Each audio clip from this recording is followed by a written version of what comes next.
होना चाहिए, उत्तर 100 शब्दों का होना चाहिए। इस पे मत आइए, सारा प्रावधान, सारे नियम कानून आप ही जान जाएंगे तो कुर्ता पैंट पहन लीजिए, पत्रकारिता छोड़ दीजिए।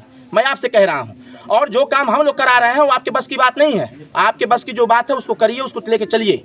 और अनुसूचित जनजाति के लोग कैसे उसमें जाएंगे वो हमारा विषय है, वो कब जाएंगे वो हमारा विषय है, उसके लिए हम क्या करवाएंगे हमारा विषय है। उत्तर प्रदेश के विधायक 403 चुन के जाते हैं जनता द्वारा, सदन में खड़ा होकर के कोई झूठ नहीं बोलता है। जो झूठ बोलता है, जो भी बोलता है वो लिखित होता है, सारी चीजें आती हैं। ये समाज है, चाहे जब चाहे तब, जब चाहे तब उसका रिकॉर्ड मंगवा के दिखवा लेगा।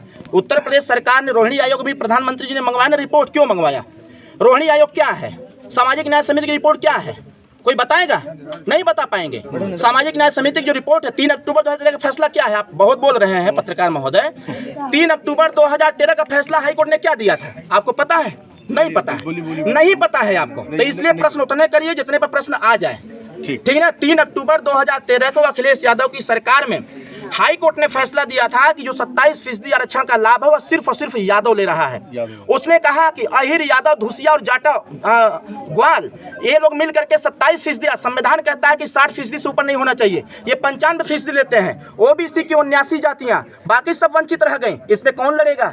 ओम प्रकाश राजभर सामाजिक न्याय समिति इसलिए बनवाया कि जो नौकरियों में भी जब समाजवादी की सरकार थी, सिपाही की भर्ती आई थी, आप भी पत्रकार हैं, भी नए नए पत्रकार हैं, पुराना रिकॉर्ड उठा के देखिएगा। यही शिवपाल यादव का स्टेटमेंट आया था कि पूर्वांचल में 6710 लोगों की भर्ती हुई थी, बाकी 40,000 चले गए थे पश्चिमांचल में। यही है अधिकार, यही आरक्षण। ये समाज जो पिछड़े गए लोग हैं, आज मुस्लिम समाज की बात करते हैं अखिलेश यादव जी, शर्म नहीं आती है? शर्म नहीं आती है? जो नौकरियों में 32% था आज 0% हो गया है। वोट लेने के लिए लोग लुभानी अच्छी बातें करना उनको अच्छा लगता होगा, ये सारे समाज लोग जान गए हैं। पत्रकार महोदय, प्रश्न आप वही करिए जिसका तथ्य आप जानते हैं।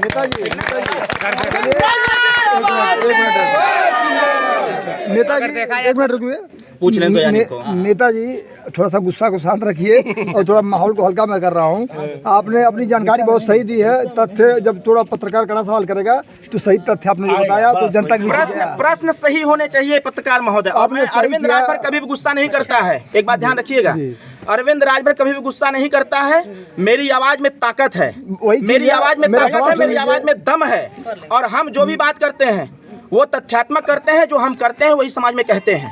और आप है ना, तमाम प्रत्याशी घूम रहे हैं ना, जरा उनसे पूछिएगा कि वोट तो मांग रहे हो, एक बार भी दो बार विधायक भी रहे, जरा बताओ कि अपने खाते से कितने गरीबों का इलाज कराए थे। IT 2002 से लगातार गली गली जाती है, हर बार जाती है, सिर्फ चुनाव के ही उद्देश्य से नहीं, जनता के बीच में सदैव बनी रहती है, लोगों का हालचाल लेती रहती है, संगठन का निर्माण करती रहती है, बूथ स्तरीय संगठन भी देखती रहती है और उन वंचित वर्गों को भी तलाश करती रहती है जो सामाजिक, शैक्षणिक, राजनीतिक और आर्थिक दृष्टिकोण से पिछड़े और पिछाड़े गए लोग हैं। ऐसे लोगों से मिलने मिलाने का क्रम हमेशा जारी रहता है, बशर्ते ये चुनाव का समय चल रहा है और गांव की जनता चाह रही है कि अरविंद राजभर को सुना जाए, ओम प्रकाश राजभर को सुना जाए। वो क्या कहते हैं, अब तक उन लोगों ने क्या किया है, वो नई योजनाएं क्या है, वो नई चीजें क्या है, जिसको लेकर के अरविंद राजभर या माननीय ओम प्रकाश राजभर जी गाँव अरविंद जी ये बताइए, ओम प्रकाश राजभर पर यह आरोप लग रहा है कि अपने बेटे अरविंद को यानी आपको लाभ पहुंचाने के लिए ये पाड़ा बन रहे हैं। कौनो बिजनेस कर लेवे के चाहे तब ओम प्रकाश राजभर जी के ये जो आरोप लगाने वाले लोग हैं शायद ये समझ नहीं पा रहे हैं कि एक उंगली अगर ये हमारे ऊपर डालने का प्रयास कर रहे हैं तो 4 उंगली उनकी तरफ इशारा कर रही है। ये आरोप निराधार है। अगर हमको लाभ लेना होता तो हम यहाँ कुर्ता पैंट पहन करके गांव-गांव नहीं घूमते, हम अपने युवा साथियों से नहीं मिलते। आज मैं जहाँ पर बैठा हुआ हूँ इस पे समाजवादी का ध्यान नहीं गया कि आज़ादी के 76 साल हो गए, 64 साल से जनता वोट दे रही है और 4 बार सपा की सरकार उत्तर प्रदेश में रही। आज भी इस गांव में सरकारी विद्यालय नहीं है, यहाँ के छोटे छोटे बच्चे बाहर जाते हैं पढ़ने के लिए। इस पे ध्यान समाजवादी पार्टी का नहीं रहा। समाजवादी पार्टी का ध्यान इस पे भी नहीं रहा कि जो मुस्लिम समाज का वोट लेकर के 4 बार सरकार बनाया, वो सरकार बनने के पहले जो मुस्लिम समाज कांग्रेस के रिजिंग में 32% नौकरियों में था, आज ये समाज आकर के 1% भी नहीं रह गया है। इस पे समाजवादी का ध्यान नहीं जाता है। समाजवादी का ध्यान खाली इस पे जाता है कि आखिर ओम प्रकाश राजभर, अरविंद राजभर इतनी ताकत, इतनी मेहनत क्यों कर रहे हैं। ऐसा अरविंद जी वो है, बेवफा तो वफा कर, ना हो यकीन तो दुआ कर। कल तक आप गलवैया किए तब तो यही समाजवादी सही रहा, लेकिन आज वो बात क्यों आ गई कि सनम बेवफा निकला। अरविंद केजरीवाल जी हमेशा कहा करते हैं, अच्छे नेता हैं, दिल्ली के मुख्यमंत्री हैं। अरविंद केजरीवाल जी हमेशा कहा करते हैं अगर कीचड़ की सफाई करनी है तो कीचड़ में जाना पड़ेगा, और अगर कमल को खिलाना है और कमल को लेना है तब भी कीचड़ में जाना पड़ेगा। हम समाजवादी पार्टी के, ये हमारा पुराना अनुभव है उनके साथ।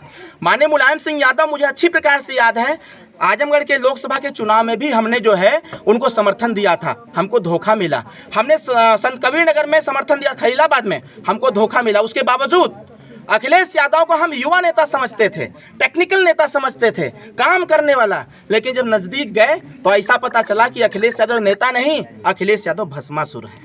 अच्छा, ये भी बताइए, अभी राष्ट्रीय अध्यक्ष ओम प्रकाश राजभर अपने ही समाज के लोग को पियक्कड़ और इस तरह की बातें, बार बार ये शब्द आता है, ये कहाँ तक?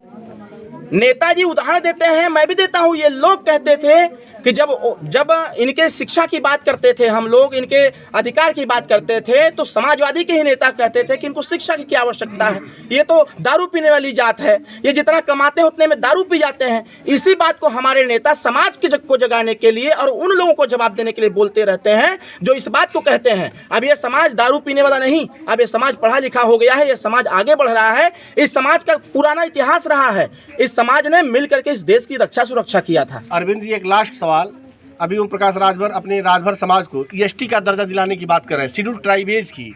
शेड्यूल ट्राइबेज का यह मामला बड़ा पेचीदा है, वो आप भी जान रहे हैं, वो राष्ट्रपति के विवेक पर निर्भर करता है किस जाति को जनजाति की क्या दर्जा दिया जाए, ये राज्य के विवेक पर है, और वो सिद्ध करना होगा कि हमारी उत्पत्ति वन जाति से हुई है। यह संभव नहीं है, यह कहीं चुनावी स्टंट तो नहीं है कि हम अपने राजभर समाज को जनजाति का दर्जा दिलाएंगे, हालांकि वो दूर दूर तक वो दिखाई नहीं दे रहा है। ये वास्तविकता के धरातल पर यही है।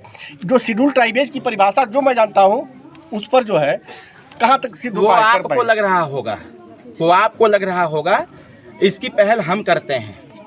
राजभर जाति कैसे अनुसूचित जनजाति में शामिल होगी, इसका भी एक चरण है और हम उस पर काम करा रहे हैं। अभी उत्तर प्रदेश सरकार ने एक जियो जारी किया है, सूचना दिया है, समाज कल्याण विभाग के माध्यम से सूचना आई है और विधानसभा स्पीकर के माध्यम से सूचना आई है कि अनुसूचित जनजाति में शामिल कराने के लिए 17 जनपदों का सर्वे हो चुका है।